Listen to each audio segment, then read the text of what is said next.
TV West na Radio West nibakutebekanisiza akazaano ka nkonzi yanje n'ekigendererwa ky'okushemeza hamwe n'okugaruza ba customer baitu na mnonga abo abari omu rukundo. Kandi okutaho mu kazaano aka n'okwata esimu yawe orukodinga orikweshongorera omukundo wawe akeshongoro hati okasindika aha namba yitu turikurabaho eya TV West na muno abakushira kusindikayo request zo mu mobile program. That's the same number. Osindikaho akeshongoro kawe okweshongorera omukundo wawe ntuza kuba ntubuzana aha TV then abantu barakiri kukunda barukurabira amitito ya social media obubakiri kulikinga then obwo buntu mpusha kubuteka mu draw turondemo abasinguzi bitu batano abarije bakatunga cyacuraha bakatunga uburaro bakareba bandi bakashemerwa na n'ibindi bingi munonga. Mechanics lingashi uko kubasa kutaho omukazaano ha Radio West no kukurikiriza baruceshongoro cya rage ecya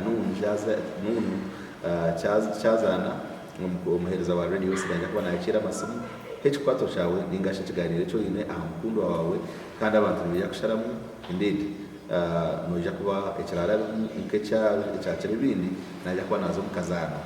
Omwaka ogu twatanise n'aba Silgard Investment abarukorera ekyokunywa kya Red Star Wine hamwe n'aba Acacia Country Inn. Tukunda kureba abantu bashemererwa kandi okwezo kuba kwinemu nitwenda tubahereze wine nitugarura n'aba customer bitu kureba ngo at least bantu wa wine obwire bw'abakundine.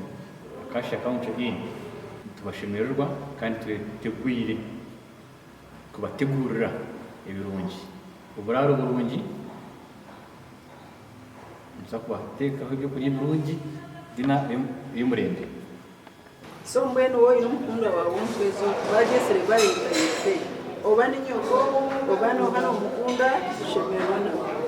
Ahizo bari abakundine 2012 abakundine nibija kutwarwa ha kihoro cyo mutano ahari Acacia Country Inn omurukachika okushemerwa n'abakundwa babo hamwe no kuganiraho n'abahereza ba Radio West hamwe na TV West. Tujya kugenda tujya kuba tukoma ebiro 12 aho twija kuba tugira mu kazaano abarasingure nibija kuhebwe bichoncho ebirumwe kipaza wine emfarasi na sente oboteberwe na candlelight dinner okwera abakundine okworekana rukundo aha kiro cy'abakundine. Gasha kwa Eli akiza.